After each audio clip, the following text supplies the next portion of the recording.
Yes, I'm Paul King. I come from Norwich. I'm 48 years old, and I'm Vice Chairman of the Memorial Trust, which runs and administers the library. What do you remember about the war years? Yes, I remember very little. I was born in December '39, and I suppose my earliest recollections and memories at the age of 4 or 5, and I can clearly remember when I lived in North Norfolk with my parents, some 20 miles north of Norwich, the tremendous drone and sound of 2,000 aircraft maybe in the air, your bombers and those of the RAF flying overhead going on their missions. I can remember very little food, but the great joy at Christmas time. My father used to always provide some ham which he bought from the local butcher, and I gather that this had fallen off some PX truck.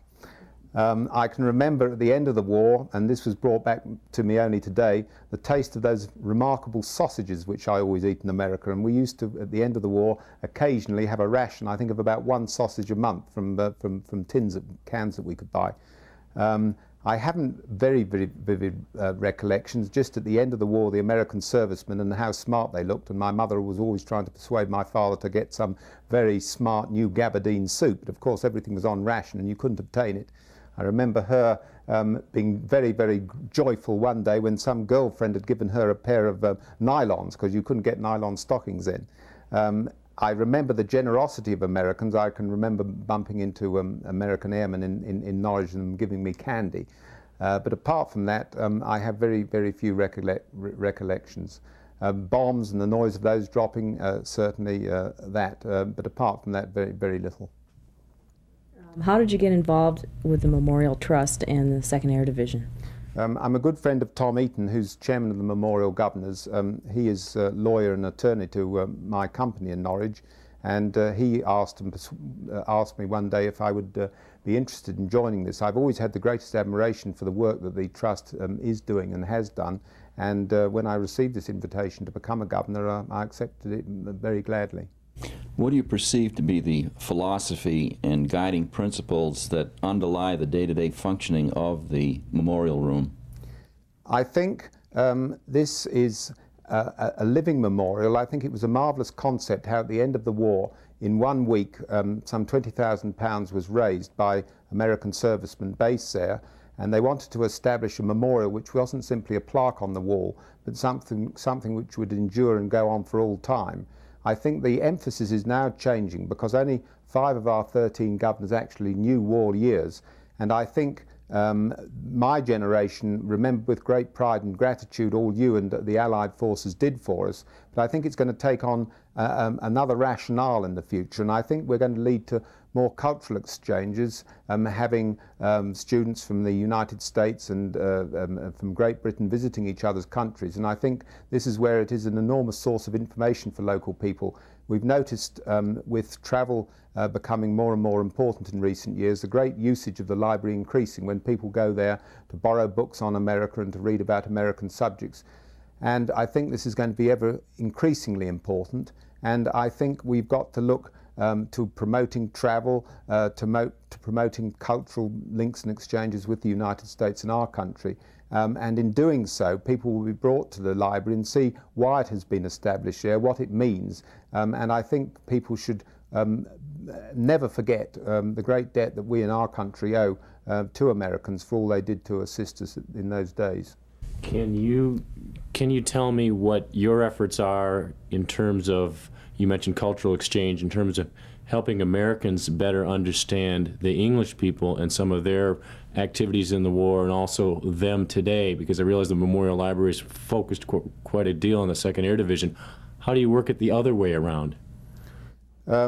Yes, I think this is a difficult one. I think the great value that I place upon these exchanges that I have through belonging to the 2nd Air Division Association is meeting with people, and I think if you can get more and more people into our memorial room, Americans talking with English people, and hopefully in the future a full-time American librarian, we can have a greater understanding of our cultures, and if we can have this greater outreach to the local community through an American librarian who knows America well and knows her fellow citizens well, I say her because our first Fulbright Scholar librarian was a girl, Bertha Chandler.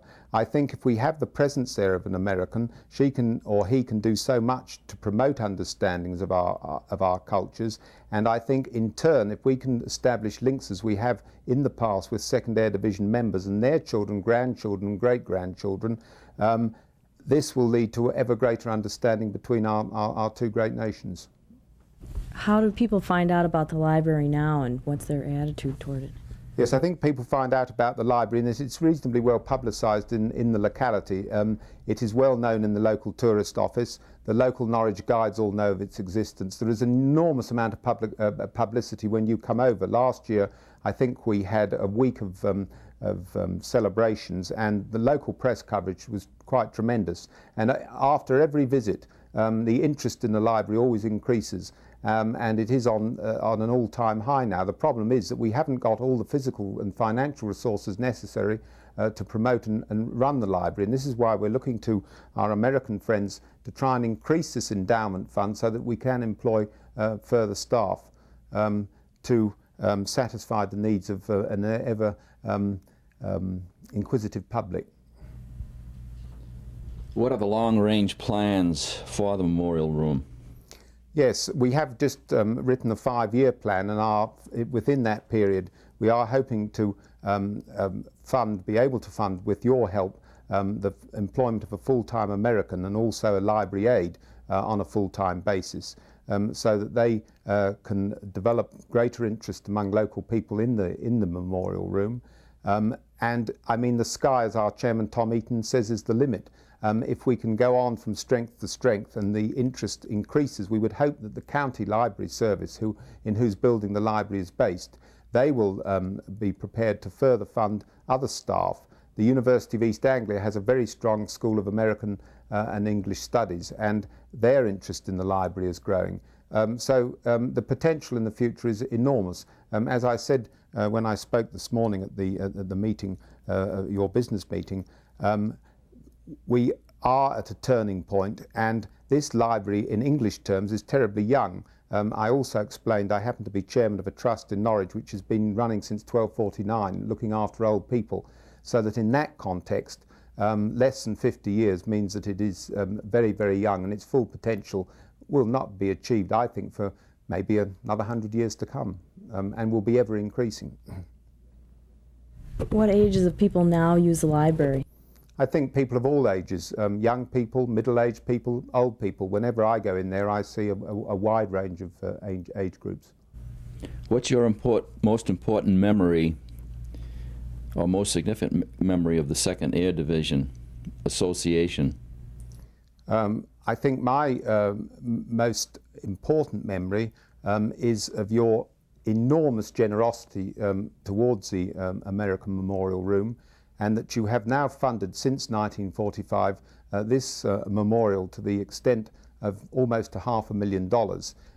Your annual gifts are extremely large and most gratefully received, and I think, as in all things with our country, we are always indebted to you for all you do, both supporting us financially, physically, morally, in every sense. You are, well, we are tremendous friends. I think we have this great gulf between us with this wide ocean, the Atlantic, and we have misunderstandings from time to time, although we speak the same language. But we are two great allies, and at the present time, I think Anglo-American relationships are at an all-time high, and I think they will remain at a high. There will be lapses from time to time, but we both share the same philosophies, the same heritage, the same cultures, I think, and you are tremendous friends to us, and I'm sure will always remain so.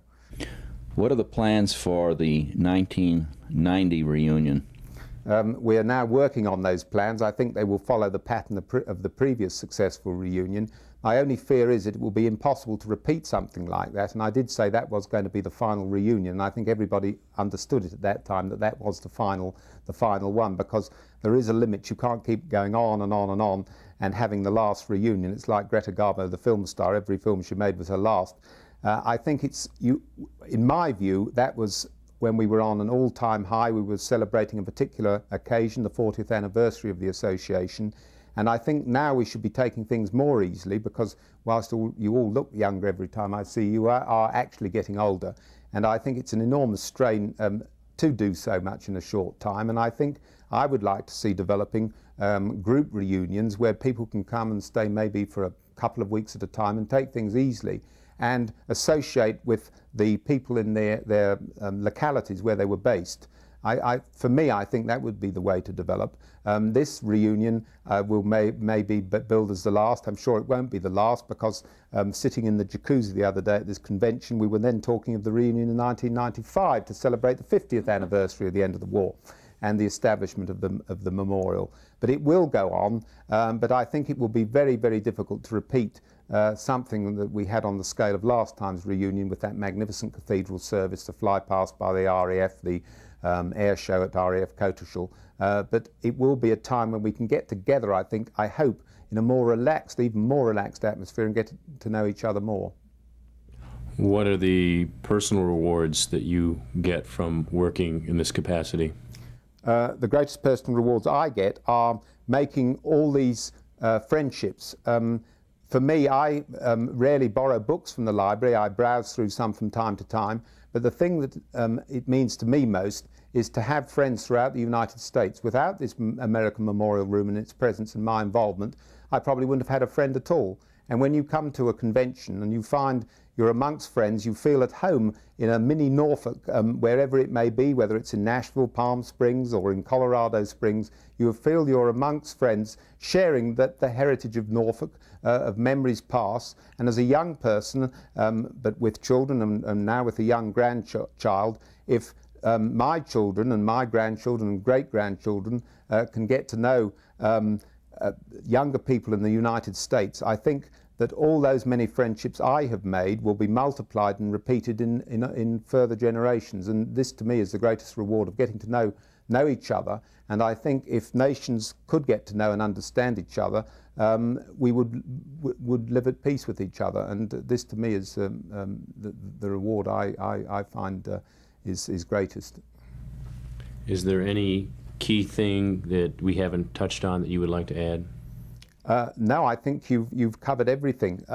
I just see this memorial continuing, going from strength to strength. I think in our country we can appreciate time on a longer scale than perhaps in the United States, where things are younger, but where we have got such ancient institutions. I think there is suspicion perhaps that there is interference with charitable bodies in our country, that they may be wound up, but charities which are endowed go on in perpetuity. It's very difficult to change their aims and objectives with the Charity Commission. The aims and objectives of our charity are very closely defined, and I think it will go on for hundreds of years. And I think, as Tom Eaton always says, our chairman, the sky is the limit. And I think if I were to be able to come back here in 500 or 600 years' time, we may find that we have got a library the size of the Norwich Public Library now, rather than just one room, doing tremendous things and encouraging goodwill between our two nations.